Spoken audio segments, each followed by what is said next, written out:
వంటలకు ఇంతకంటే స్వచ్ఛమైన గానుగ నూనె మరెక్కడా దొరకదు. SRV naturals. ఆర్డర్స్ కై స్క్రీన్ పై నెంబర్ కి కాల్ చేయండి. Welcome to Suman TV. నేను మీ నవీన్. ప్రస్తుతం నేను నెల్లూరు సిటీలోని డివిజన్ 15లో ఉన్నాను. బాలాజీ నగర్కి వచ్చాను. సో ఇక్కడ ప్రజల అభిప్రాయం అయితే తెలుసుకుందాం. ఎందుకంటే ఎన్నికలకి సమయం అయితే చాలా తక్కువ అయితే ఉంది. ఈ వారం రోజుల్లో ప్రజానాడి ఏ విధంగా ఉంది అని తెలుసుకునే ప్రయత్నం చేద్దాం. అమ్మ నమస్తే అమ్మ. మేము ప్రతి నియోజకవర్గాల్ని టచ్ చేస్తూ ఉన్నాం. అక్కడ ప్రజల అభిప్రాయాలు తెలుసుకుంటా ఉన్నాం. ఇక్కడ నెల్లూరు సిటీకి సంబంధించి ఎట్లా ఉంది అంటే టీడీపీ వర్సెస్ వైసీపీ అన్నట్లుగా ఉందా, ఎట్లా కనపడతావు? వార్ అనేది వన్ సైడ్ ఉందండి. నారాయణ సార్కి వేయాలి ప్రజలందరూ కోరుకుంటున్నారు. ఎందుకంటే నారాయణ సార్ వస్తే అభివృద్ధి జరగదు నెల్లూరు సిటీకి. ఒక స్మార్ట్ సిటీగా నెల్లూరుని అభివృద్ధి చేస్తారా అనేసి ప్రజల యొక్క ఆలోచనలో ఉన్నారు. తప్పకుండా అభిమానంతో ఓటు అనేది వేస్తారండి. గతంలో ఆయన మినిస్టర్గా ఉన్నారు కదా, అప్పుడు మంత్రిగా ఉన్నప్పుడు ఏం అభివృద్ధి చేయలేదని చెప్పేసి వైసీపీ వాళ్ళు అంటూ ఉన్నారు. నిజంగా అభివృద్ధి జరిగిందా లేదా అమ్మా అప్పుడు గతంలో ఆయన ఉన్నప్పుడు? గతంలో ఆయన మంత్రిగా ఉన్నప్పుడు ప్రతి డివిజన్లో కూడా ఎండ్ టు ఎండ్ సిమెంట్ రోడ్లనే జరిగేది. అంతకుముందు జనాలు వర్షం వచ్చిందంటే బురదల్లో ఉండేవాళ్ళు. నడవాలంటేనే ఈ పక్క వీధి నుంచి ఆ పక్క వీధికి వెళ్ళాలంటేనే బురదమయం అయిపోయి ఉండేది. నడవాలంటే ఈ రోడ్డు ఒకసారి చూపించండి. ఇప్పుడు ఈ రోడ్లు మనం చూస్తూ ఉన్నాం. ఇది ఎప్పుడు అంటే ఈ 4-5 సంవత్సరాల్లో వేసినావా లేదంటే నారాయణ గారు ఉన్నప్పుడు వేసినావా సార్? ఈ నారాయణ వేసినాం 2014-19 వేసినప్పుడు ఈజూడి చేసినప్పుడు నారాయణ సార్ వేసిన రోడ్లే.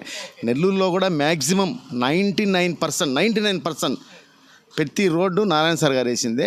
ఇక్కడ వచ్చినమాట ఈ 19 నుంచి 24 ఏమి చేసే కల్వట్లు కట్టుంటారు, లేకుంటే సైడ్ కాలు కట్టుంటారు, కానీ రోడ్డు అనేది జరగలేదండి. పెద్ద డెవలప్మెంట్ అనేది జరగల, మట్టి పెట్టలేదండి. సార్ ప్రధాన సమస్య ఏం గుర్తించారు సార్? ఇక్కడ నెల్లూరుకి సంబంధించి ఏం సమస్యలు ఉన్నాయి? అదేవిధంగా ఈసారి మీ మాటల్లో నారాయణ గారు రావాలి అంటూ ఉన్నారు కదా, సో ఆయన వస్తే ఏం అభివృద్ధి జరుగుతుంది అనుకుంటా ఉన్నారు? ఫస్ట్ నెల్లూరుకి నారాయణ సార్ కూడా పదే చెప్తుండేది, మేము కూడా కోరుకునేది ఏంటంటే ముందు దోమలు లేని నగరం చేయాలి.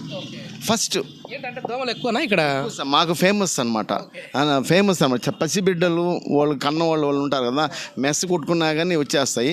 ఏంటంటే ఎప్పుడైతే ఈజూడి తీసుకొచ్చింది ఆయన పెట్టిన కాన్సెప్ట్ ఏంటంటే, ఈజూడి తీసుకొచ్చిన దాని ప్రధాన కారణం ఏంటంటే, మనం టాయిలెట్లో కానివ్వండి, బాత్రూంలో కానివ్వండి, ఏదైనా మనం యూజ్ చేసే వాటర్ అని అండర్ గ్రౌండ్కి వెళ్ళిపోతాయి ఆటోమేటిక్గా. ఇంకా మనకి చిన్న కెనాల్తో మనకు అవసరం లేదు, డైరెక్ట్ వాటర్ వెళ్ళిపోతుంది. ఉన్నప్పుడు అది పూర్తి కాలేదు కదా సార్, ఇప్పుడు ఆయన పూర్తి చేయలేదని అంటూ ఉన్నారు. లేదు సార్, వస్తే అదేమో 90% అయిపోయింది సార్ ఆ గవర్నమెంట్లో. మరి 4-5 సంవత్సరాల్లో మరి వైసీపీకి సంబంధించిన వ్యక్తులు ఇక్కడ ఎమ్మెల్యేగా అయ్యారు, అప్పుడు పూర్తి చేయలేదు. 10% కూడా అసలు ఏదైతే తెలుగుదేశం గవర్నమెంట్లో ఏదైతే పనులు జరిగాయో ఒక్క ఇంచు కూడా ముందుకెళ్ళలేదండి. అసలు దాని గురించి వదిలేశారు.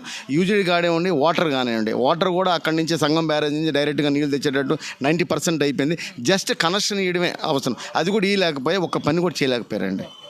ఓకే, ఎవరు పార్టీలోకి అధికారంలోకి వస్తే బాగుంటుంది అనుకుంటా ఉన్నారు మీరు? తెలుగుదేశం పార్టీ అధికారంలోకి వస్తే మొత్తం అభివృద్ధి జరుగుతుందండి. యూత్ ఎట్లా ఉన్నారు ఇక్కడ? అందరూ కూడా మామూలుగా యువకులు ఎట్లా ఏ పార్టీ రావాలనుకుంటాం? యూత్ కూడా తెలుగుదేశం వస్తే, గవర్నమెంట్ వస్తే జాబ్స్ వస్తాయి, అన్నీ వస్తాయి.